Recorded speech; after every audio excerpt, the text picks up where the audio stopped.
Ini aja pertanyaannya gini, pertanyaannya bisa nggak Tuhan itu tercampur-campur, campur manusia, campur Tuhan lah, bisa nggak? Nggak bisa, Ya, tetapi bisa berjalan bersamaan. Sama halnya Quran Anda memiliki sifat fisik dan juga memiliki sifat non fisik, tapi itu berada di dalam satu entitas namanya Al-Quran. Sama seperti tubuh jasmani Bapa dengan rohnya. Tubuh ini bisa mati, tapi roh itu kan kekal. Tuhan itu kan Al-Quran itu kan bukan Tuhan, jadi nggak bisa dibersamakan dengan penyembahan Yesus. Loh, kami pun tidak menyembah Alkitab, tapi kami percaya Alkitab memiliki hakikat ilahi. Alkitab memiliki juga hakikat fisik non ilahi. Yesus firman Tuhan nggak? Kemana lah, betul? Alkitab kami itu bukan firman Allah yang Anda pikirkan A, I, U, E, O terus ditulis, tidak itu. Tetapi tulisan-tulisan yang diinspirasikan atau diilhamkan oleh Allah. Mengenai firman hidup.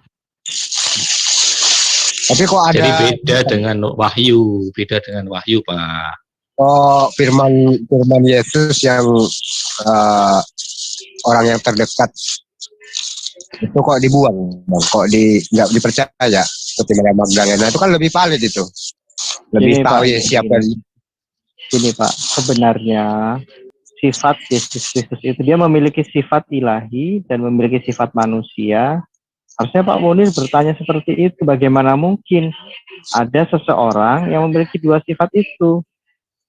Misalnya begini Pak, ya, sifat kemanusiaannya itu ya, di Yohanes 19 ayat 28 dia berkata aku haus, gitu loh. Tapi kenapa dalam satu waktu yang lain dia mengatakan aku dan Bapa adalah satu, gitu. Pengetahuan dia bahkan terbatas sebagai manusia, tapi mengapa dia bisa mengetahui isi hati orang, meskipun orang itu tidak berbisik-bisik atau bahkan tidak terdengar suaranya, dia bisa mengetahui itu. Saat disalib masih bersatu nggak? Saat dilahirkan masih bersatu nggak? Bukan bersatu Pak, berjalan bersama. Jadi Yesus Kristus memiliki dua natur, itu bukan bersatu, tapi berjalan bersama. Ya, terkadang dilahirkan jalan bersama nggak? Saat dilahirkan, saat disalib itu? Berjalan bersama, kemanusiaannya adalah ciptaan, tapi natur keilahiannya tidak ciptaan, bukan ciptaan. Keren kan? Oh, waktu disalib nggak ikut disalib itu. Keilahiannya tidak pernah mati dong. Makanya nggak ada manusia yang sama seperti dia. Makanya dia bangkit, Pak. Kalau dia manusia biasa, tidak memiliki natur keilahian, dia mati, busuk, B-U-S-U, suka, busuk. Nggak boleh menyembah orang yang busuk, apalagi menghormati, mengagung-agungkan haram laknatullah. Lebih hebat mana dengan Tuhan yang tidak pernah mati? Jadi gini Pak, ketika kami bersyahadat ya, hanya ada satu syahadatnya orang Kristen kan ada 12 nih Pak. Hanya ada yang pertama, hanya ada satu Allah yaitu Bapa. Yang kedua, hanya ada satu Mesias yaitu Kyrios Yesus Kristus. Nah, tidak ada di dalam syahadat kami ada unsur manusia tok Pak. Manusia kan Yesus, itu manusia. Tapi manusia yang memiliki natur ilahi. Jadi syahadatnya kami itu dilandaskan kepada bukan sekedar menyandingkan Tuhan dengan manusia. Itu haram hukumnya. Jadi kalau syahadat ada nama Tuhan plus manusia, itu dipertanyakan. Kami nggak boleh itu Pak. Pak Agung ribet dulu. Saya pikir Pak Munir yang berisik. Itu Pak Munir. Jadi ada satu pribadi yang memiliki dua sifat tetap berjalan bersamaan. Yang dimaksud sifat itu jangan begini. Di dalam diri Yesus Kristus ada Bapa, bukan begitu. Yang dimaksud sifat itu ya hakikat Allah yang terbatas yang dinyatakan kepada manusia. Begitu. Yang bisa dikenali oleh manusia. Bisa Pak, keren Pak. Pada waktu itulah Yesus akan berterus terang kepada kalian. Aku Dasar. tidak mau kamu, katanya. Nyala daripada aku. Nah, kebalik nih. Kebalik Iya, Pak Munir. silakan aja. Silakan aja Anda menuhankan. Kan ada tuh di Injil tuh, maka nyala. Kami mentuankan Yesus Kristus, bukan mengalah bapakan, bukan. Kamu percaya Yesus nggak, Pak?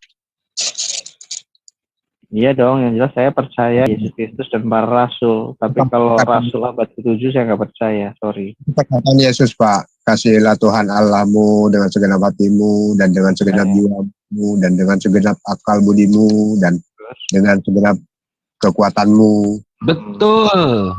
Pak. Jadi Yesus itu tidak berkata kasihilah aku dan Allah gitu, enggak. Iya, betul. Betul itu, ketika dia jadi manusia, dia nggak minta-minta disembah, Pak Munir. Bahkan dia menunjukkan kerendahan hatinya, bahkan dia mencuci kaki muridnya. Bapak bisa melihat ya, bagaimana dia begitu rendah hati sampai seperti itu. Pak Munir bisa gak sampai seperti itu? Lalu kata ahli Taurat itu, meskipun dengan natur ilahinya dia bisa seperti itu. Luar biasa mengosongkan loh. diri. Kasihilah Tuhan Allahmu gitu kan. Jadi Yesus kasihlah aku, jangan gitu. Dan hukum yang kedua, kasihlah sesamamu katanya. Itu hukum yang kedua. Yang pertama, Tuhan Allahmu gitu kan. Lalu engkau harus menyembah Tuhan Allahmu dan hanya kepada Dia saja engkau berbakti, kan gitu ayat yang dibacakan tadi. Betul, Pak Munir. Jadi di situ Yesus tidak pernah gitu kan mengaku memiliki natur ketuhanan, tuh nggak pernah gitu. Nah, sebab aku berkata-kata bukan dari diriku sendiri, itu kan udah jelas. Tapi Bapa yang mengutus aku, Dialah yang memerintahkan aku gitu kan untuk mengatakan apa yang harus aku katakan dan aku sampaikan. Tuhan itu bukan dari kami sendiri, tapi oleh kesaksian para rasul ya, juga kesaksian dari surga yang menyatakan bahwa Dia adalah Sang Firman, Anak Allah. Yohanes 12:50, dan aku tahu bahwa perintahnya itu adalah hidup yang kekal. Jadi apa yang aku katakan, aku menyampaikannya sebagaimana yang difirmankan oleh Bapakku kepadaku. Jadi Yesus itu penyampai firman, Nabi Muhammad juga penyampai firman, Nabi-Nabi sebelumnya juga penyampai firman. Inilah hidup yang kekal itu, yaitu bahwa mereka mengenal Engkau satu-satunya Allah yang benar. Gitu kan? Dialah Sang Firman yang berfirman. Beda Pak Munir. Kata Yesus kepadanya, janganlah engkau memanggang aku, sebab aku belum pergi kepada Bapakku. Tetapi pergilah kepada saudara-saudaraku dan katakanlah kepada mereka bahwa sekarang aku akan pergi kepada Bapakku dan Bapakmu, kepada Allahku dan Allahmu. Semua para nabi itu mati Pak Munir, dan hanya Yesus yang bangkit, dan Dia berjanji akan menyertai kita sampai akhir zaman. Pak Munir, boleh kasih masukan Pak? Boleh. Apa yang Bapak katakan tadi semuanya benar Pak. Karena itu tertulis di Alkitab yang diimani oleh orang Kristen bahwa Yesus sebagai utusan Allah, ya toh? Betul. Apapun yang dilakukan Yesus itu adalah melakukan kehendak Bapaknya, yaitu Allah Bapa, kan gitu Pak. Tetapi begini Pak, bahwa Yesus itu tidak terbatas hanya sebagai nabi utusan. Tapi tadi Pak Herbert sudah menjelaskan kan, ketika Yesus dibaptis, ada suara dari surga tuh Pak, inilah anakku yang kukasihi, kepadanya lah. Tidak ada selain Yesus itu Allah berkata-kata seperti itu. Bahkan para nabi sebelum Yesus tidak ada yang menerima kata-kata seperti itu. Apalagi nabi setelah Yesus. Itu Pak Munir. Jadi harus dibedakan antara Bapa, ya, Sang Pencipta, Sang Khalik alam semesta, dengan Yesus. Gitu Pak. Tambahan dari saya Pak Munir. Jadi yang barang siapa mendengar suara Tuhan dari surga misalkan, berarti dia bukan Tuhan itu sendiri, bro. Inilah aku sendiri, seharusnya kan gitu. Nah, Oh, enggak begitu. Enggak begitu. wajar apa yang mengutus itu menyanjung utusannya itu wajar. Menyanjung para nabi. Nabi Muhammad pun sering di Al-Quran itu. Coba Pak sekarang, adakah di seluruh ayat di Al-Quran itu Muhammad sendiri yang mengatakan, akulah Muhammad, utusan Allah? Ada nggak Pak? Coba. Ya, Ada nggak ayat seperti itu? katakanlah ya, hai Nabi, katakanlah ya Muhammad, kalau kamu cinta kepada Allah, fattabi'uni, maka ikutilah aku. Nah, tapi ada nggak? Tadi Bapak kan selalu menuntut nih, ada nggak Yesus yang berkata-kata bahwa akulah Tuhan gitu? Ada nggak? Nggak ada kan? Sama Tidak. juga nih. Ada. Allah juga mengaku kepada Musa, sungguhnya aku ini adalah Robmu, dan sholatlah, sesungguhnya innani anallah, aku adalah Allah, sembahlah aku, itulah jalan yang lurus. Nah, ada banyak. Iya, itu kan Allah, gitu. Yang saya tanyakan itu, adakah Muhammad sendiri yang berkata-kata bahwa aku Muhammad adalah nabi utusan Allah? Ada nggak ayat di Al-Quran, Pak? Kalau itu nggak ada, Bapak tidak bisa juga mengklaim bahwa loh, Yesus kok tidak berkata-kata dalam dirinya sendiri bahwa akulah Tuhan, sembahlah aku. Bapak nggak boleh. Itu ilustrasinya seperti itu, Banyak. Pak. Muhammad sendiri berkata-kata di surat apa itu, Pak? Hah? Muhammad sendiri yang berkata-kata loh bahwa aku Muhammad adalah nabi utusan Allah nih. Ada nggak itu? Di Banyak. mana, Pak? Suratnya di mana itu, Pak? Silakan dicari di hadis apa? Di Quran bu hadis. Di surat Al-Baqarah ayat 66 kalau nggak salah itu. Nah, itu Al-Baqarah itu hadis atau Quran, Pak? Quran lah. Oh, Quran. Di situ Muhammad sendiri yang berkata-kata ya, Pak ya. Katanya Quran itu wahyu Allah. Oh, Muhammad yang berkata-kata gimana tuh? Ya kan gini, Bros. Kalau misalkan Allah itu tidak pernah mengakui bahwa itu utusan, masa mau ngaku sendiri kan? Artinya Allah. Muhammad itu Pak, yang saya bilang itu Muhammadnya, bukan Allahnya. Bukan Allah. Karena itu tidak boleh berkata-kata dari dirinya sendiri kalau tidak mendapatkan wahyu dari Allah bahwa dia seorang nabi. Iya, sama toh. Yesus tidak berkata pada dirinya sendiri toh. Oh, akulah Allah yang kamu sembah. Artinya Allahnya Yesus itu tidak pernah mengakui Yesus itu adalah Tuhan. Buktinya Yesus kan tidak pernah mengatakan. Aduh, tadi sudah disebutkan oleh Pak Erben dengan tayangan-tayangan yang manis gitu, Pak. Itu sebutan kan Tuhan. Coba Bapak maknanya dialihkan ya. Tuhan atas segala Tuhan. Jadi supaya Bapak itu jangan terbelenggu. Sebutan Tuhan seolah Yesus itu Bapa. Itu jangan begitu, Pak. Tadi sudah dijelaskan. Bapak jadi, nanti nggak akan mudeng-mudeng itu. Ada mengakui Yesus itu sebagai firman itu di ayat berapa itu? Kalau Tuhan kan nggak mesti dia adalah firman, nggak mesti dia adalah Tuhan. Tuhan banyak, Tuhan tanah, Tuhan takur banyak. Tadi Pak Edu sudah menjelaskan, Pak. Pak Edu sudah menjelaskan kan bahwa di dalam diri Allah itu ada firman, ada roh. Bahkan kalau Bapak melihat videonya Pak siapa itu? Saya lupa saya. Orang Muslim yang berkata-kata sendiri itu. Tadi Pak Edu sudah jelas mengatakan kok bahwa Allah Bapa itu yang ada sebelum segala sesuatu ada. Dia hidup, ya Pak. Itu di dalam dirinya itu ada firman, ada roh, ya, ada firman Allah, ada roh Allah, itu begitu. Ini aja deh, saya jelaskan sama Pak Munir tadi. Lagi, Pak. Pak Munir, ini supaya Pak Munir mengerti tentang arti kata Tuhan ya.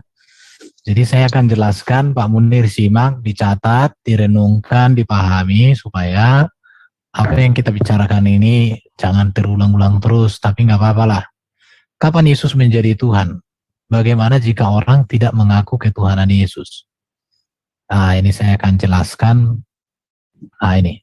Arti kata Tuhan dalam Alkitab, Pak Munir, itu dari kata kurios, digunakan 717 kali. Dan ketika Eli menerjemahkan ini, kata kurios diartikan juga Tuhan, diartikan juga Tuhan, diartikan juga Raja, diartikan juga Kaisar, diartikan juga pemilik, diartikan juga Bapa. Jadi kata kurios dalam bahasa Yunani ini diterjemahkan menjadi segini banyak dalam bahasa Indonesia. Kenapa kata kurios ini? Karena ini kan gelar. Gelar yang bisa digunakan kepada Allah atau kepada manusia-manusia yang terhormat, punya kedudukan. Nah, dicatat Pak Munir ya. Nah, jadi kata Tuhan ini kata Tuhan dalam perjanjian baru ya, ini gelar panggilan jabatan. Kata Tuhan digunakan sebagai gelar kepada Allah, kepada Yesus, dan kepada orang terhormat atau memiliki kedudukan di tengah masyarakat. Itu kata kurios ini berpadanan dengan kata Inggris Lord. Saya sudah sampaikan tadi. Kata ini di samping bermakna Tuhan juga berarti tuan, penguasa, majikan, pemilik. Kata kurios berasal dari kata kuros atau supremasi, keunggulan. Dan kata kurios ini ditujukan kepada pribadi yang memiliki orang, benda, sehingga pribadi memiliki kuasa untuk mengatur orang atau benda yang menjadi miliknya. Pemimpin Jadi bisa diartikan ini. Yo. Pemimpin juga begitu kan. Sama. Iya, pemilik, pemimpin. Kan pemimpin ini, raja kan pemimpin ini. Iya, Tuhan kan pemimpin juga. Nah, di situ. Jadi pengertiannya sangat luas. Nah, oke ya. Jadi kata Tuhan tidak sama sekali artinya dengan KBBI, Pak Munir ya.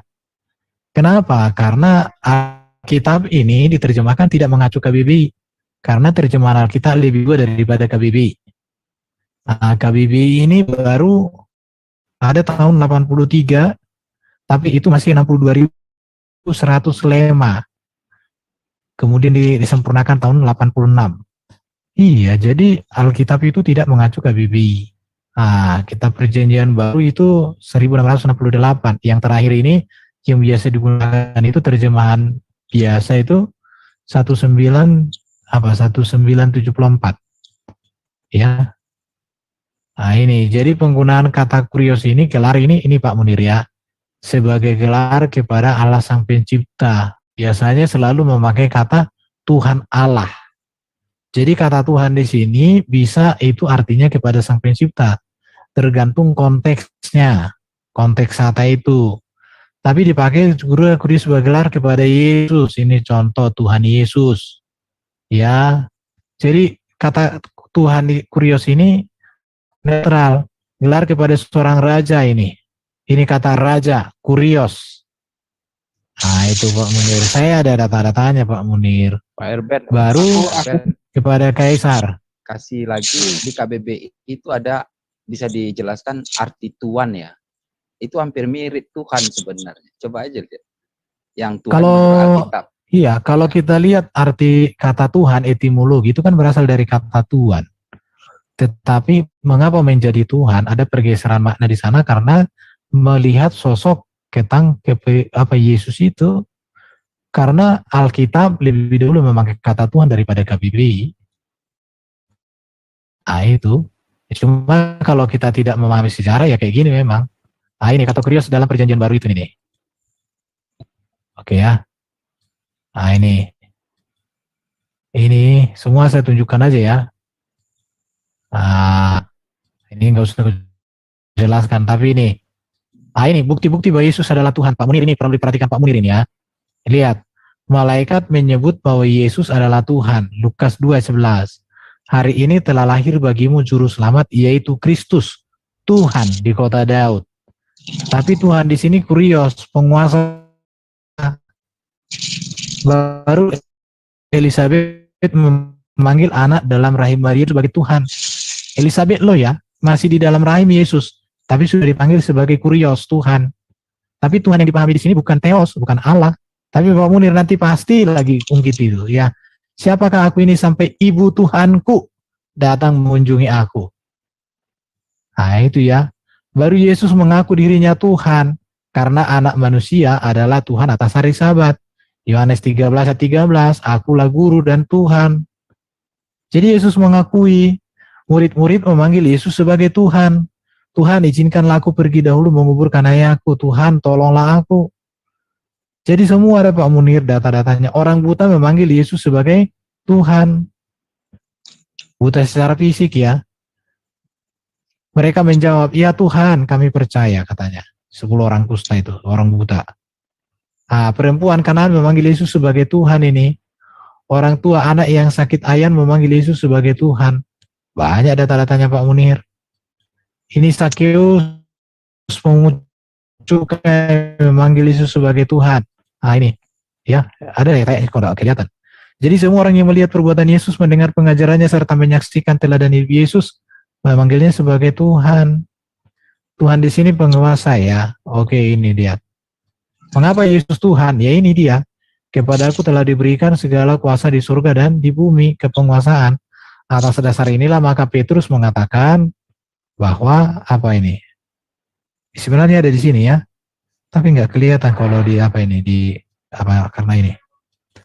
Yesus menjadi Tuhan bukan keputusan manusia, konsili seperti Irene Handono. Yesus Tuhan katanya konsili 325. Itu bukan berbicara tentang ketuhanan Yesus, itu adalah Tuhan dari semua. Yesus menjadi Tuhan dan Kristus. Yesus adalah Tuhan dan Allah telah membuktikan dia. Nah, jadi Pak Munir, Yesus itu bagi kami Tuhan, penguasa, pemilik. Kenapa? Karena memang kuasa itu sudah diberikan kepadanya. Jadi ada banyak ayat-ayat yang menjelaskan hal itu. Oke, semoga Pak Munir mengerti. Jadi menolak Yesus sebagai Tuhan serta menolak kebangkitannya, maka saya katakan itu orang berjalan menuju neraka. Itu udah pasti. Nah ini ayatnya ini. Tidak ada nabi-nabi sebelumnya, mulai Nabi Adam sampai Nabi Muhammad, yang mengatakan bahwa manusia memiliki sifat ketuhanan. Itu cuma di Kristen kok. Bukan. Pak Munir yang kurang informasi Pak Munir. Jadi Pak Munir itu sudah dijelaskan berulang-ulang. Pak Munir itu nggak pernah nyimpan. Ya kan enggak ada. Dengarkan dulu, di perjanjian lama memang belum pernah kok manusia jadi jadi Tuhan jadi manusia, belum pernah. Semenjak ada Paulus saja yang mengatakan. Bukan. Nah itulah kan, kamu itu Pak Munir, datamu nggak ada. Saya udah tunjukkan tadi data Yesus sendiri mengaku dirinya Tuhan, apalagi persoalannya. Tapi masalahnya Pak Munir sudah dijelaskan arti kata Tuhan kurios, tapi Pak Munir ngeyel bahwa Tuhan yang kami pahami itu seperti yang kau pahami. Nggak bisa kayak gitu diskusi. Udah dijelaskan. Pak Dhani 11-12 juga nyasa Pak Munir. Ini lihat ini Pak. Orang yang menolak menyangkal ini. Inilah kehendakku, setiap orang yang melihat dan percaya kepada anak Allah memperoleh hidup yang kekal, dibangkitkan pada hari zaman. Semua ada. Penghalang orang untuk mengakui Yesus adalah Tuhan. Tidak ada seorang pun yang dapat mengakui Yesus adalah Tuhan kalau bukan Roh Kudus. Di sini menjadi, bentar dulu Pak. Jadi ini pikiran mereka telah menjadi tumpul, sebab pada hari ini selubung itu masih tetap menyelubungi mereka. Hanya Kristus saja yang dapat menyingkapkan. Jadi ya kalau tidak membuka hati nggak bisa mengerti ini data-data. Ini dikatakan, jika Injil yang kami beritakan masih tertutup juga, maka ia tertutup untuk mereka yang akan binasa, yaitu orang-orang yang tidak percaya, yang pikirannya telah dibutakan oleh ilah zaman ini, sehingga mereka tidak melihat cahaya Injil tentang kemuliaan Kristus, yang adalah gambaran Allah.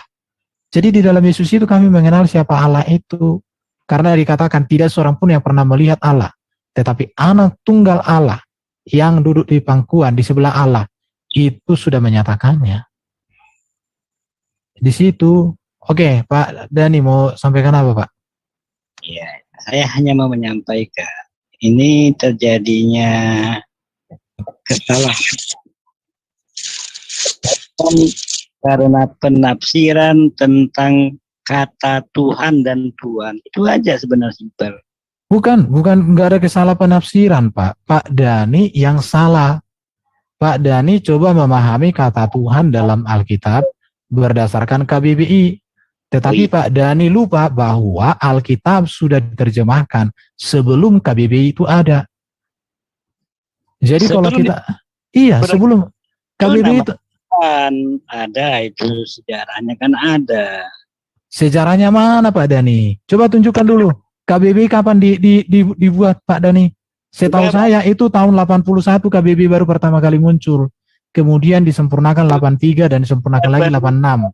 Sebelum KBBI di Alkitab Anda juga di sana dituliskan Tuhan.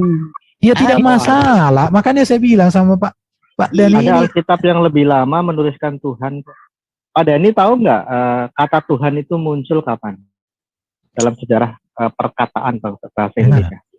Itu 17 sekian ya, tahun 1700 sekian. Itu yang dibikin oleh orang-orang yang nggak tahu, nggak jelas ya dari kami. Kemudian populerkan di dalam Alkitab pada tahun 70 berapa sekian. Tetapi yang jelas fakta real, seluruh manusia yang ada di Indonesia, ya sekali lagi nih, saya tegaskan, seluruh rakyat Indonesia itu sudah jelas konotasi makna Tuhan itu adalah Sang Pencipta alam semesta. Seluruhnya. Kalau ada yang mencoba ingin memplesetkan, menyelewengkan makna Tuhan yang notabene-nya dari bahasa Melayu, nah ini yang menjadi persoalan sehingga timbul polemik. Ya sudah pakai bahasa aslinya saja, Kyrios, kenapa? Susahnya, Pak. Bahasa aslinya aja. Seharusnya Alkitab itu makanya pentingnya bahasa asli di dalam kitab suci. Memang, Quran kan juga ada terjemahan, ada bahasa asli. Kami dari dulu juga seperti itu. Bahkan sejarah penerjemahan Alkitab itu sudah lebih tua dari Quran. Awal abad kedua, tahun 140-an atau 160-an, itu sudah diterjemahkan ke dalam bahasa Latin. Gitu, Pak. Bahkan 3 abad sebelum Masehi, Perjanjian Lama sudah diterjemahkan ke bahasa Yunani. Namanya terjemahnya Septuaginta.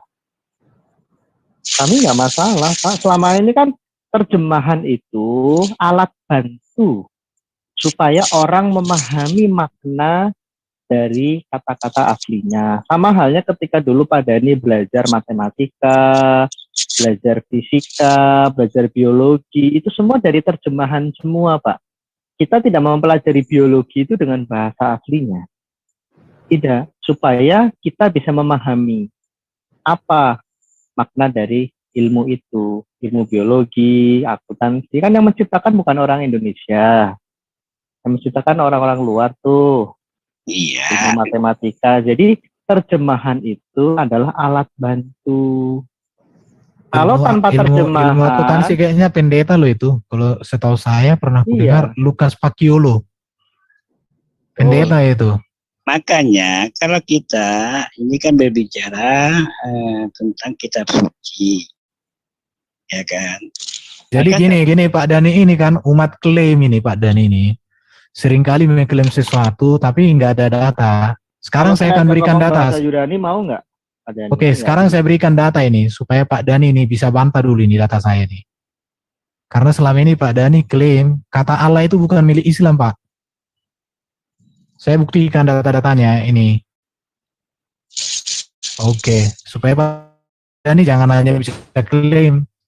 Penyebutan paling Allah istilah Arab itu ditemukan abad 9 sebelum Masehi, Pak.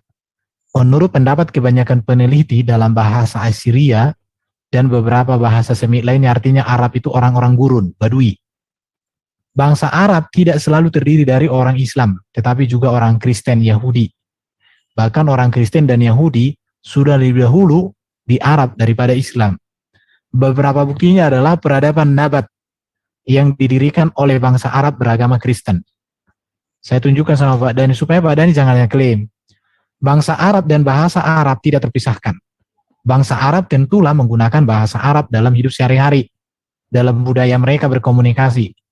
Jika bangsa Arab sudah ada sejak abad 9 sebelum Masehi, padahal agama Islam baru ada pada abad 6 Masehi, berarti bangsa Arab dan bahasa Arab lebih tua daripada agama Islam itu sendiri. Jadi jarak bangsa Arab dengan agama Islam itu 1500 tahun, Pak. Ini data. Pak Iya. Dhani, oke, sebentar saya selesaikan. Dalam satu Raja-Raja pasal 10 ayat 14-15, Raja Arab memberikan upeti kepada Salomo yang berkuasa pada tahun 970. Jadi, data Alkitab tentang bangsa Arab dengan penemuan arkeologi di sini itu sesuai, Pak. Supaya Pak Dhani tahu ya. Jadi saya bicara data ini. Ini lihat ini. Dalam kitab PB, orang Arab disebut pertama kali dalam Kisah Rasul 2. Ditulis Lukas tahun 52. Ada di sini orang Arab. Tentu orang Arab di sini, dalam Raja Arab di sini itu satu suku bangsa di situ. Jadi yang harus Pak Dhani pikirkan itu gini Pak Dhani ya. Rasul Paulus pertama kali itu memberitakan Injil ke tanah Arab. Itu tahun 56 Masehi ini di Galatia ini ditulis. Tentu Paulus pergi ke tanah Arab lebih tua dari sini. Angkat ke tanah Arab. Kira-kira Paulus ketika sampai di sana itu melayani orang Arab udah pastilah kan. Agama Islam itu baru ada 600-an Masehi di tanah Arab dengan nabi pertama adalah baginda Nabi Muhammad. Oke. Jadi pertanyaannya, siapakah yang lebih dahulu memakai kata Allah dalam bahasa Arab? Kita lihat data-data ini. Nanti saya akan tunjukkan Pak Munir apa Pak ini. Sudah kita jelaskan. Sebentar dulu. Bapak belajar siap mendengar. Nanti saya tunggu bantahan Bapak, tapi dengan data, jangan hanya ngomong. Siapa yang lebih dahulu memakai kata Allah dalam bahasa Arab? Raja Arab sudah ada. Di sini non-muslim ini Pak ini. Ini tahun 970. Ya. Baru kita lihat ini. Non-Islam ini tahun 62 ini, non-muslim ini. Baru tahun ini, tahun 56 Masehi ini non-muslim ini Pak. Non-muslim. Baru ada muslim di sini. Tahun 600-an. Ini lihat ini Pak. Oke, Bapak lihat ini, lihat datanya. Ini Bapak lihat dulu, saya udah bikin cantik ini. Jadi jarak antara kehadiran bangsa Arab dengan Islam itu sendiri 1500 tahun. Saya tunjukkan lagi nih Pak. Ini ya, ini lihat ini Pak. 1500 tahun sebelum Islam muncul, bahasa Arab sudah digunakan oleh bangsa Arab yang beragama pagan, bahkan Kristen. Dan itu saat itu belum ada agama Islam di tanah Arab. Jadi sama seperti arti kata Tuhan tadi. Jadi Bapak itu harus melihat segala sesuatu dalam segi sejarah. Ini Pak lihat ini. LAI mempertahankan kata Allah dalam Alkitab. Alasannya ini. Allah adalah kata Arab yang sepadan dengan kata Elohim, Eloah. PL itu jaraknya dengan agama Islam itu ribuan tahun Pak. Bangsa Arab dengan bahasa Arab sudah. Yahudi Aramaik sudah ada sebelum agama Islam. Ini Pak, lihat ini. Saya tunjukkan. Ini nih manuskripnya ada ini. Inskripsi Azad 502 dengan lambang salib pada bagian atas tengah. Ini sudah dipakai gereja bahasa Arab. Ini 502 sebelum Masehi. Nabi baginda kayaknya belum lahir ini. Orang Kristen Arab sebelum adanya agama Islam sudah memakai kata Allah dalam dua-dua mereka. Teolog-teolog Kristen Arab juga memakai kata Allah dalam tulisan-tulisan mereka. Penggunaan kata Allah oleh orang Kristen di Arab lebih tua daripada pemakaian kata Allah dalam agama Islam. Ini ada sumber-sumbernya. Silakan Bapak cari sendiri. Saya Ya. tidak menyalahkan ini. Oke, ini ada lagi Pak.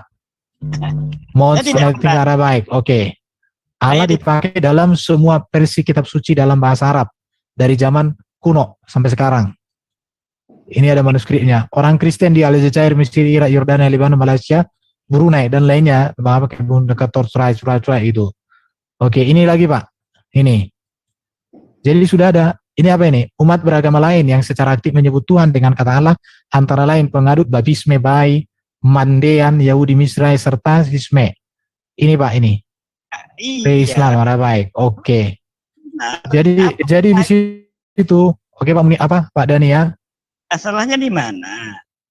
Artinya, orang Pak Dhani itu seringkali mengklaim sesuatu miliknya sendiri, tapi nggak bisa memahami secara utuh. Sudah dibilang tadi kata Tuhan berasal dari kata Tuhan. Bahkan dalam satu catatan ada seorang pangeran itu disebut sebagai Tuhan. Jadi Yang saya bukan orang Kristen yang salah memahami, Pak Dani yang salah dan tak bisa dikasih pengertian. sekarang kita harus saling menghargai pendapat kita masing-masing. Silakan Anda berpendapat demikian, Pak RBN, silakan. Yang menilai itu adalah para netizen. Saya katakan dari awal, bahkan saya pernah berdialog dengan Rudi Yohanes pertama kali setahun yang lalu. Saya katakan istilah Allah itu sebelum Islam datang sudah ada. Apalagi? Itu yang pertama. Yang persoalannya kenapa? Ada penyelewengan makna. Itu yang menjadi persoalan. Sama dengan Tuhan dengan Tuhan. Karena ada penyelewengan makna. Sama dengan Rasul. Ada penyelewengan makna. Ada yang namanya Alkitab. Ada penyelewengan makna. Itu yang menjadi persoalan. Karena sudah melakukan penyelewengan makna, itu yang harus kita luruskan sesuai dengan tekstualnya. Sama juga dengan firman. Firman itu bukan bahasa Arab, bukan bahasa Al-Quran, itu bahasa Persia. Kembalikan kepada tekstualnya. Apa itu makna firman? Firman adalah instruksi ataupun perintah. Kan jelas. Kalau kita sudah kembalikan kepada original ataupun asal, muasal kata tersebut, supaya tidak diselewengkan. Bisa dipahami? Nggak bisa, Pak. Salah. Itu kerangka Bapak salah. Itu sama saja melanggar hukum, Pak. Gimana pula melanggar hukum? Melanggar hukum dong, Pak. Ketika suatu kata sudah diadopsi, ketika Bapak mengadopsi anak, sudah sah, Bapak menamakan anak itu dengan marganya Bapak, artinya itu bukan anak yang sesuai dengan marga orang tuanya. Jadi, ini benar, Pak. Loh, ini benar. Jadi gini, Pak, ketika di dalam sudah masuk ke KBBI, pemerintah sudah mengadopsi itu, meskipun pemaknaannya tidak sesuai dengan aslinya, itu kita harus hargai itu sebagai bahasa Indonesia. Bapak mau datang ke pengadilan, ya kalau Bapak membawa premis seperti itu lemah sekali. Ini terbukti dengan tidak ada satupun otoritas Islam di Indonesia yang mengajukan gugatan ke pengadilan untuk menggugat penggunaan nama kata Allah itu. Jadi tidak bisa Bapak seperti itu. Oh, kita menggunakan kata handuk itu bahasa Belanda. Mungkin di sana artinya juga kain pel, kain apa, tapi di sini handuk itu sudah dimaknai sebagai kain untuk membersihkan badan, bukan untuk alas kaki. Apakah kita mau, oh nggak bisa, ini KBBI, Kamus Bahasa Indonesia itu salah. Handuk bahasa aslinya itu adalah keset. Ya nggak bisa begitu dong, Pak. Nggak bisa begitu caranya, berantakan semua. Kalau mau menggunakan bahasa asli Pulau Jawa, bahasa Jawa. Jangan bahasa Melayu. Jadi, kalau sudah diserap kata itu, meskipun sudah pemaknaannya lebih sempit atau lebih luas, misalnya kayak tadi handuk bahasa Belanda, di tempat asalnya mungkin maknanya lebih luas. Bisa untuk membersihkan badan, bisa untuk ngelap sesuatu. Tapi di Indonesia diadopsi kata handuk itu memiliki penyempitan makna, hanya menjadi kain untuk membersihkan badan. Ya kita terima itu sebagai bahasa Indonesia, bukan lagi bahasa Belanda. Tapi kan itu kan tidak bertentangan itu beda. Sekarang saya tanya, seperti kata pit dengan aslinya. Sekarang Bapak buka di KBBI, Pak. Kata arti firman itu apa? Menurut bahasa Indonesia, saya nggak peduli, Pak. Generasi kita 5 tahun lagi sudah tidak peduli itu mau dari Hong Kong mau dari Kutub Utara, nggak peduli. Itu sudah diakui sebagai bahasa Indonesia dengan makna tertentu. Jadi jangan terus dibawa-bawa ke aslinya apa dalam Persia. Loh, nggak bisa dong. Kalau mengalami penyempitan makna, ya sudah kita terima. Kalau mengalami perluasan, ya kita terima. Gitu loh, Pak. Ini namanya pelajaran bahasa Indonesia, Pak Mas, Pak Dani. Maaf, seperti belum paham gimana gitu loh. Nanti repot kalau kita sarannya seperti itu. Lama-lama ya sudah, kita nggak usah dialog. Kita mau ngomong pakai bahasa apa coba? Saya tidak memaksakan. Saya hanya menjabarkan Kalau kata Firman itu berasal dari bahasa Persia itu aja, dan maknanya berdasarkan asal muasalnya adalah perintah. Itu aja, simple aja. Kalau yang mau Di percaya bahasa silakan. Indonesia Yang saya tidak tidak ya nggak menggunakan pakai apa-apa. bahasa Kita nggak Persia, usah Pak. memaksakan kehendak. Tidak, Pak. Sama Firman juga yang kami saya Pak, selaku orang Melayu. Pak Dhani di Kami sini jangan memberikan penyesatan pun seperti itu, Pak. Tuhan itu ya, Tuhan itu Pak, mana ini Pak ya, Tuhan. Pak. Ini Pak ya. Betul ya. Firman itu memang diartikan perintah. Oke. Saya kan tidak begitu. melarang Bapak. Ya. Sekarang saya Silakan Bapak menggunakan firman menurut Bapak. Kita harus memberikan edukasi kepada masyarakat. Pak Dhani, Pak. Ya. Kalau memang dalam bahasa Persia itu firman artinya perintah dan tidak mengalami penyempitan makna di bahasa Indonesia, nggak masalah. Tapi jangan dikatakan ini bahasa Persia. Asalnya dari Persia sana betul. Ketika Bapak mengatakan buah anggur. Anggur yang mengatakan anggur itu ada beberapa negara.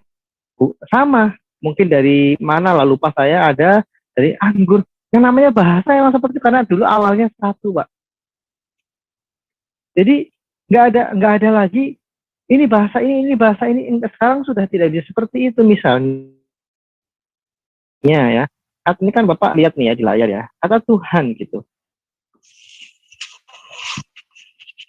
Nih, Tuhan, sesuatu yang diyakini, dipuja, dan disembah oleh manusia sebagai yang maha kuasa, yang maha paksa, dan sebagainya. Sesuatu yang dianggap Tuhan. Nah, terus ya, kata Allah. Ini saya nggak peduli mau dari bahasa mana, itu sudah diadopsi oleh bahasa Indonesia. Nama Tuhan dalam bahasa Arab tuh Pak. Ya, pencipta alam semesta. Di sini tidak dikatakan nama Tuhan dalam agama Islam. Tidak Pak. Nama Tuhan dalam bahasa Arab, pencipta alam semesta yang maha sempurna, Tuhan yang maha esa, dan seterusnya. Secara hukum kami tidak salah, Pak. Kalau dikatakan ada penyelewengan, kecuali kalau kami baru menggunakan kata Allah itu, Pak, kemarin sore, silakan tuntut. Sebelum Indonesia merdeka sudah menggunakan kata ini gitu loh, Pak. Kan sebelum ada Islam pun sudah. Terus jangan menuduh-nuduh diselewengkan. Kami tidak keberatan kalau misalnya pemerintah besok orang Kristen dilarang menggunakan kata Allah. Nggak masalah. Nggak masalah, Pak. Kami bisa menggunakan kata yang lain. Theopater juga bisa. Pater. Bahasa aslinya kan seperti itu. Nggak masalah. Adonai, malah lebih bagus lagi. Ya, Tuhan. Keren tuh, Adonai. Kan udah jelas tadi kan, Tuhan itu sang pencipta alam semesta. Benar, KBBI itu benar. Memang betul. Nah, makanya LAI dalam proses merevisi itu, tapi bukan berarti LAI menyalahi menabrak aturan. Justru KBBI ini yang seharusnya memberikan ruang kepada Alkitab ya, karena kata Tuhan sudah digunakan oleh Alkitab sejak lama. Itu nggak masalah kalau kami disuruh menyesuaikan KBBI, nggak masalah. Kami nggak pernah takut kok. Orang Kristen bukan cuma di Indonesia, di Amerika sana menggunakan kata Lord, santai saja, kami nggak masalah. Kami disuruh menggunakan kata Kyrios, malah lebih bagus. Kyrios, nah Tuhan. Iya, kami menggunakan kata Tuhan lebih dulu. Kami nggak menuntut Bapak nggak boleh pakai kata Tuhan. Iya, di dalam perjanjian Injil juga ada, saya buka kan bisa dengan Yesus beda, bisa dibuka. Saya punya data, jangan dibilang Pak. Punya data. Namanya bahasa serapan itu udah biasa, Pak. Di semua bangsa juga bahasa serapan itu banyak. Kita nggak boleh berpikiran sempit. Ya. Kalau yang masih mempermasalahkan bahasa serapan itu, saya rasa orangnya masih primitif sekali ya. Ini dalam kitab Anda sendiri ya, bukan saya yang punya. Matius, silsilah Isa Al-Masih masih menggunakan Isa Al-Masih, tidak menggunakan Yesus. Perhatikan, lihat di layar. Bisa dilihat? Bisa nggak dilihat ini? Ya, lalu masalahnya apa? Ya, itulah yang benar. Ya kami mau memanggil dia Isa Al-Masih, mau memanggil dia Yesus, ya ya sesuka umatnya lah. Ya, tapi kan ada umat Anda yang melarang menyamakan Yesus dengan Isa Al-Masih. Saudara-saudara Anda ada Ya nggak masalah, Pak. Ya nggak masalah. Jadi gini loh, Pak ya. Yang selalu mempermasalahkan itu kan sejak Nabi Muhammad ada, itu sebenarnya beliau dengan Qur'annya atau Islam gitu lah ya, atau Islam lah secara umum ya, pada abad ke-7 itu sebenarnya sudah bertentangan dengan kekristenan. Apakah kekristenan protes, Pak? Tidak, Pak. Silahkan kalian beriman seperti itu, karena kekristenan selama 5 abad itu sudah terbiasa digoncang lebih dari 100 bid'ah, Pak. Bidat kalau bahasa Indonesia. Kami terbiasa dengan itu gitu loh. Jadi ketika ada abad 7 ada Islam gitu, kami tidak merasa terganggu gitu loh. Kenapa gitu? Kami nggak pernah peduli dengan itu. Silahkan, kami sudah selesai melalui konsili atau dalam bahasa kalian mungkin ijtimah. Sudah selesai kami dengan ajaran kami. Kenapa gitu loh? Kami lebih dulu ada. Mau pakai kata Isa Al-Masih kek, yang pasti yang Bapak imani Isa yang Bapak imani dengan Isa yang kami imani berbeda.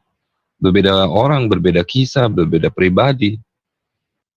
Iya, yang memposisikan berbeda tuh Islam, yang menganggap bahwa Yesus Kristus ini beginilah, tidak disalib lah. Ketika ditanya, mana datanya? Yo, ini berdasarkan wahyu dari Tuhan. Ya kalau sudah seperti itu repot, Pak. Misteri jadinya kan. Ya kita gimana kalau udah jurusnya? Kayak saya misalnya jadi guru, saya nanya ke murid saya, kenapa kamu tidak mengerjakan PR? Lupa apa? Aduh, kalau udah pakai jurus lupa ya repot. Tapi kalau pakai jurusnya, oh itu tidak disalib. Yang benar nih klaim saya. Buktinya mana? Buktinya ya pokoknya ini tidak disalib. Ini menurut Tuhan kami. Ya repot kalau seperti itu. Karena data-data sejarah di abad ke-1 tidak ada satupun yang menyangkal penyaliban Yesus. Tidak ada itu loh. Jadi repot, Pak. apa bilang tidak ada? Tunjukkan, Jangankan Pak. Isa, Jujur aja. Coba tanya aja orang-orang Yahudi. Allah aja kita beda walaupun Oh. sama tulisannya. Justru Yahudi mengakui eksistensi Yesus Kristus meskipun mereka itu Pak menjelek-jelekan, dibakar di tinja lah, bahkan ada Yahudi yang mengatakan dia disalib karena dikutuk lah, itu karena dari jinah lah ininya, bapaknya lah. Bahkan mahkamah Yahudi yang menyerahkan Yesus ya kepada Pontius Pilatus. Kami heran aja tiba-tiba di abad ke-7 menyatakan bahwa dia tidak disalib. Ya bingung ya. Ya terserah kan masing-masing. Kita tidak memaksakan dalam perspektif Islam. Peristiwa penyaliban itu ada. Masalah bagaimana teknis Allah menyelamatkan hambanya yang dicintainya. Beda Pak. Haknya Allah. Beda Pak, kalau dia tidak mati dan dia tidak bangkit, dia tidak bisa disebut Mesias, tidak disebut Al-Masih. Iya, makanya kata Al-Masih di Islam itu kan Pak Dani, itu udah kehilangan sanatnya Pak. Dari mana Al-Masih itu? Itu bicara tentang dalam bahasa Ibraninya Pak Hamasiah. Gitu ya. Kalau dalam bahasa Yunaninya Ho Christos.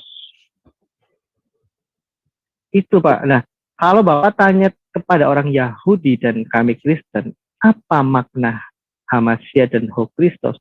Dua-duanya menjawab itu yang paling puncak, yang paling penting dalam keimanan Yahudi maupun Kristen. Bedanya adalah Yahudi menolak kealmasihan atau kehamasiahan Yesus Kristus. Mereka masih menunggu hamasiahnya. Kami sudah meyakini Yesus Kristus adalah hamasiah itu. Tetapi kalau ditanya ke Islam, Pak Dani, apa itu Al-Masih? Secara runtutan wahyu Tuhan kepada manusia sebelum Islam, apa esensi teologisnya? Masa teman-teman Muslim menjawab Al-Masih itu artinya pengusap? Ya pusing lah Pak, kalau hal yang sangat esensial bagi iman Kristen dan Yahudi, itu puncak Pak keimanan kami. Mereka Yahudi menanti Mesias, Kristen sudah mendapatkan Mesias. Itu bicara tentang janji Allah kepada manusia tentang keselamatan. Tetapi dipersempit, bahkan sangat sempit di Islam, Al-Masih itu hanya terbatas dengan artinya pengusap. Ya repot kalau seperti itu, Pak. Terus apanya mau Iya, didiskusikan? bahkan kurban aja hanya disebut zakat dan berbagi-bagi daging kurban. Jadi Tidak ada Al-Masih, makna yang mendalam di situ. Kami bagi orang Yahudi dan Kristen, kurban itu dimaknai sangat dalam. jadi di dalam Islam jelas dalam Al-Quran, ya kan? Isa ibnu Maryam itu kan Al-Masihu ibnu Maryam itu jelas ada. Itu bahasa Al-Quran. Nah, kalau kembalikan ke bahasa original dari Ibrani itu apa? Hamasiyah. Jadi tidak bisa diacak beradukan antara bahasa Ibrani ke bahasa apapun istilahnya. Ya, hanya penyebutannya aja yang mirip-mirip, Pak. Ya mirip-mirip, Tapi tapi nggak ada pemaknaan yang dalam. kalau kami pemanaan itu kami punya istilahnya ada kalimat mustarak di dalam bahasa Arab. Jadi ada kata mustarak itulah. Halo? Saya kira mati. Jadi dalam bahasa Arab itu ada kata mustarak, itu memiliki makna yang banyak. Satu kata memiliki makna yang banyak, lebih dari satu. Contoh, Al-Masih bisa dikatakan mengusap. Nah, kemudian Al-Masih juga bisa dikatakan melalui perjalanan. Itu kan banyak itu maknanya. Itulah katakan kalimat mustarak. Itu di dalam bahasa Arab. Karena bahasa Arab itu memiliki makna mustarak itu disebabkan karena tergantung daripada kata sebelum dan sesudahnya baru kita bisa mengetahui makna sesungguhnya. Kemana arah makna ini tergantung kalimat sebelum dan sesudahnya. Itu makna apa di dalam pengertian kalimat mustarak tadi. Contoh Rabbi. Rabbi bisa saja menjadi Tuhan. Nah, Rabbi Musa ataupun Rabbi Muhammad, ya Rabbi bisa. Tetapi kalau sudah dikatakan Rabbil Alamin, nah itu mengarah kepada Tuhan Sang Pencipta alam semesta. Nah, disitulah kalimat mustaraknya. Karena ada apa? Rabbul Alamin misalnya. Jadi Rabb itu Ya terserahlah mau Robert apa terserah deh. Kami tidak mengimani itu, Pak. ya, cuman kita kan menjelaskan aja. Yang mau Intinya, Pak,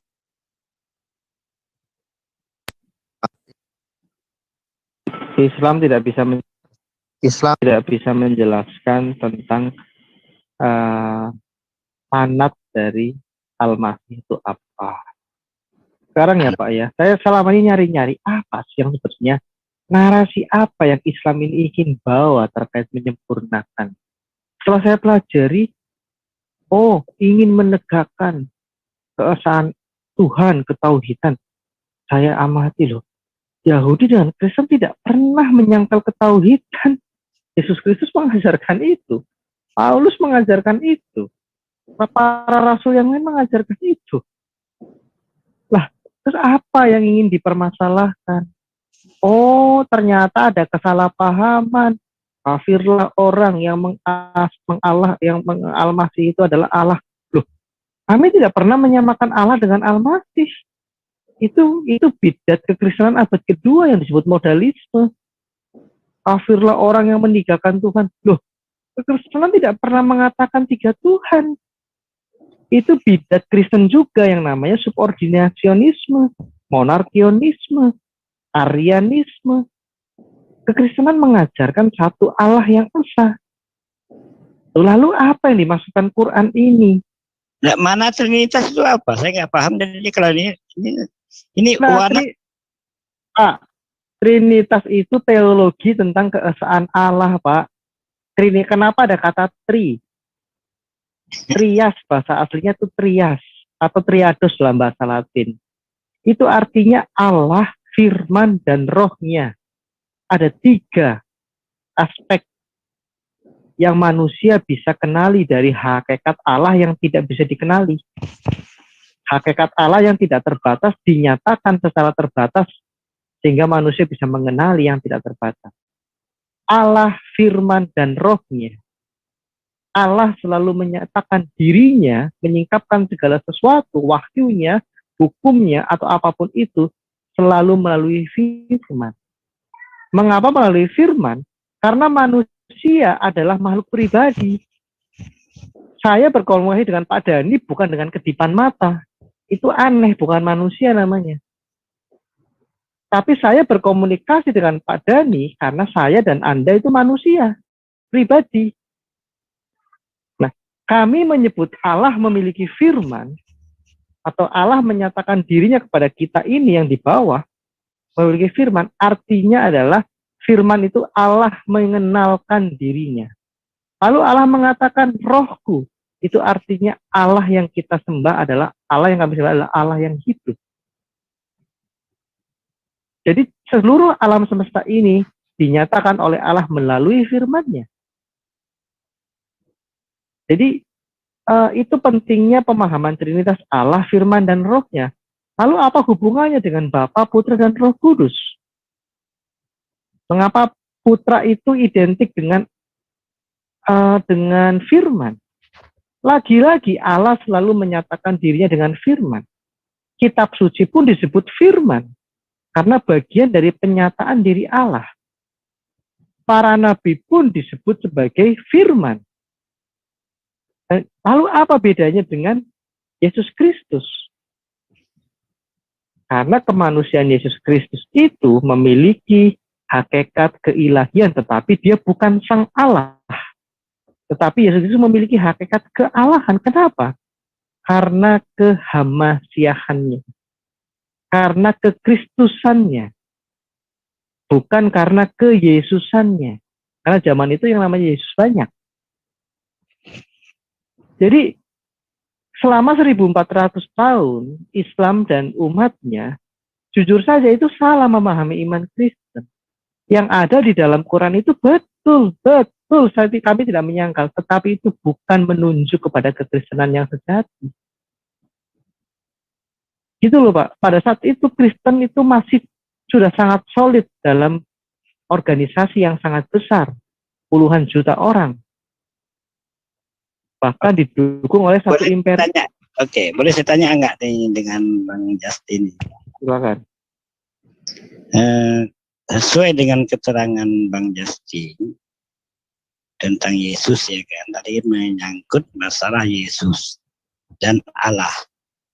Apakah di sini, mau saya tanyakan sekali lagi, apakah di sini keterangan dari Bang Jasim tadi secara tidak langsung, menurut pemikiran saya ya, berarti Yesus punya Tuhan, betul atau tidak? Iya Pak, kalau Bapak mengartikan Tuhan itu adalah Sang Allah, ya sesuai dengan KBBI, betul. Yesus Kristus memiliki Tuhan, memiliki Bapa. Iya, ya simpel kan, berarti kita sudah satu pandangan. Kalau beda pandangan. Oke, dalam hal itu betul Pak, betul ya. Maaf saya ralat ya. Betul. Kita sudah satu pandangan, tetapi tentang Yesus Kristus kita berbeda karena Islam tidak bisa menjelaskan makna esensi teologis tentang Al-Masih itu saja. Tapi betul adanya. Bahkan Yesus Kristus sendiri mengatakan hanya ada satu Allah. Markus 12 ayat 29, Rasul Paulus mengatakan seperti itu. Makanya Pak Dhani jangan terlalu banyak keliling kemana-mana Pak. Banyak di CIA. Kami mewakili 4 arus utama kekristenan, Ortodok, Katolik, Protestan, Protestan Ortodok dan Protestan kontemporer. Kontemporer itu ada Katolik dan Karismatik dan sebagainya. Dan semuanya tidak pernah menyangkal atau berpindah dari teologi Trinitas. Iya. Kalau Pak Dhani di grup-grup lain, Cara campur aduk, Pak. Ada orang saksi Yehova, orang Unitarian, ada orang Oneness Pentekostal, ada arus, nggak jelas, Pak. Tapi kalau di CIA bersih, Trinitas semua. Makanya kami bisa menjelaskan dengan baik Allah yang transenden itu, yang dikatakan Allah bukan manusia dan manusia bukan Allah. Tapi bagaimana Allah yang transenden itu bisa kita kenali dalam batasan tertentu melalui yang disebut dengan wahyu khusus. Jelas, Pak, clear, Pak. Yang di dalam Quran itu benar, tetapi bukan menunjuk kepada kekristenan. Itu menunjuk kepada aliran sesat. Dan itu sudah terdokumentasi, Pak. Cuman satu aja kesimpulan yang saya ambil sementara, apa yang dikatakan Bang Justin tadi, bahwasanya Yesus memiliki Tuhan. Udah. Itu aja yang saya garis bawahi, saya stabilo. Bahwasanya Yesus memiliki Tuhan. Udah. Jadi kalau seperti itu benang merahnya ya, itu sudah ada sinonimnya dengan pemahaman di dalam Islam. Kalau Yesus itu memang punya Tuhan. Iya, itu udah benang merahnya sudah. Bagi saya nggak ada masalah itu. Ya, jadi sekarang Bapak tahu kalau di dalam Quran Bapak itu bukan menunjuk kepada kekristenan, dan saat itu kekristenan bukan kumpulan RT, Pak. Kekristenan menjadi suatu agama yang besar, bahkan di abad ke-3 sampai abad ke-4 gitu ya. Abad ke-5 itu menjadi satu agama negara. Artinya apa, Pak? Ketika di abad ke-7 ini muncul satu klaim kira-kira ingin mengkritisi kekristenan yang dalam perspektif orang-orang Islam sekarang, itu sebenarnya bukan. Saat itu gereja tidak merasa terusik dengan adanya Islam. Oh, itu bukan menyasar ke kami kok. Sampai sekarang kami juga tidak merasa terusik loh, yang di dalam Quran itu bukan menyangkal kami. Memang kita berbeda masalah penyaliban. Dan Bapak baca gitu ya, bukunya Muhammad Khalafullah, itu profesor, doktor, bahkan staf Kementerian Pendidikan Kebudayaan di Mesir sejak tahun berapa tuh, 19 berapa, itu jelas Quran itu bukan kitab sejarah. Memang banyak hal-hal sejarah yang tidak akurat kalau dicocokkan. Iya, saya juga dari awal juga mengatakan Al-Quran itu bukan kitab sejarah. Dari awal juga saya mengatakan. Termasuk sejarah penyaliban itu juga bertentangan dengan fakta sejarah. Itu ditulis oleh Muhammad Khalafullah. Ulama Bapak sendiri dari Mesir. Silakan di cross check perkataan saya betul atau tidak. Jadi sudah, itu ya. Intinya mari kita perjelas perbedaan kita supaya tidak saling memahami. Oh, Kristen yang di Quran itu bukan menunjuk kepada kekristenan.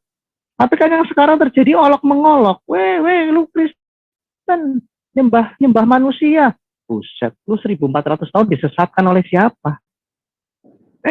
Itu hanya Kristen 3.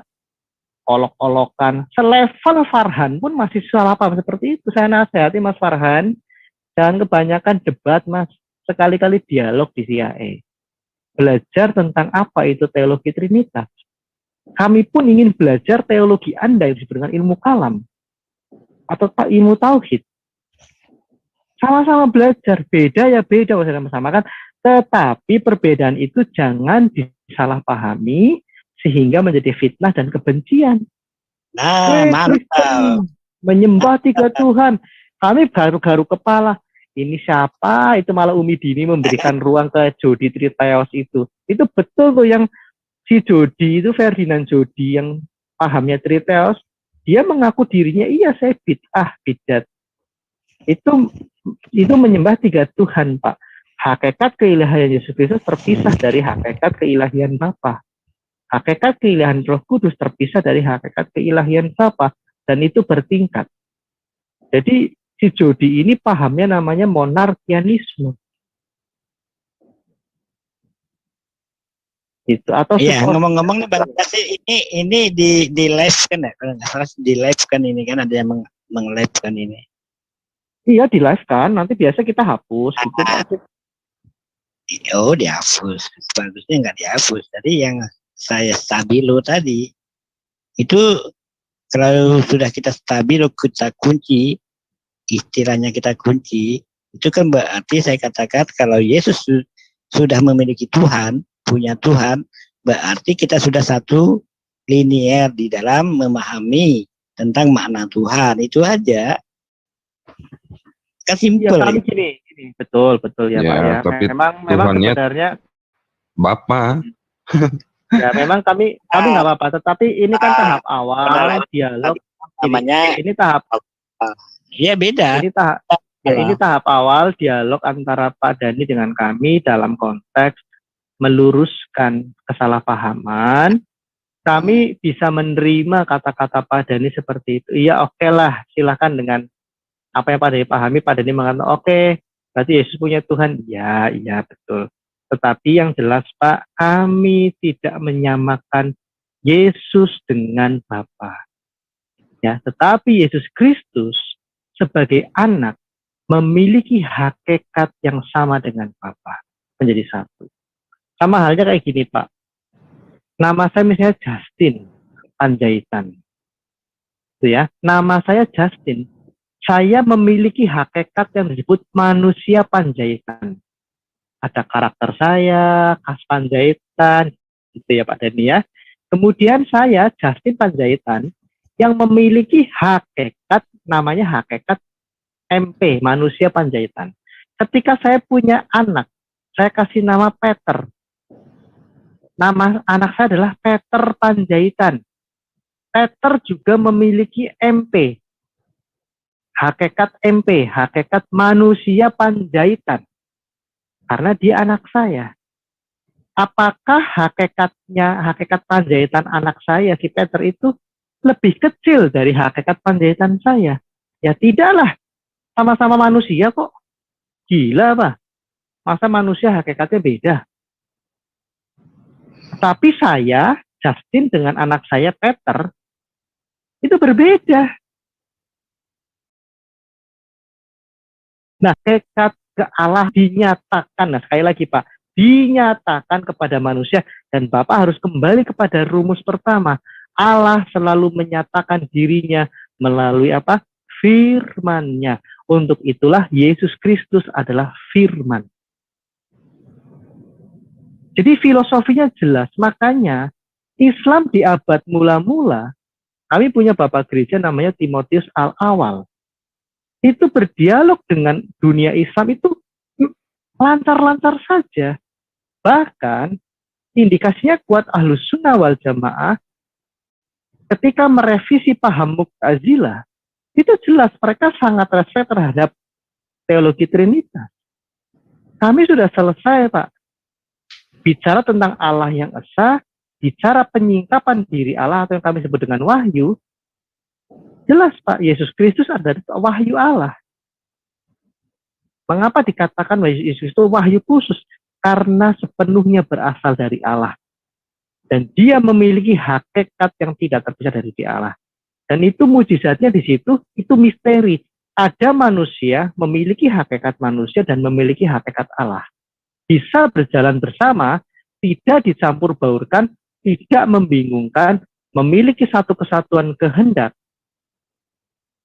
Ya, itu sesuai dengan rumusan hasil konsili atau hasil ijtima di kota Chalcedon tahun 451 untuk melawan bidat monofisit.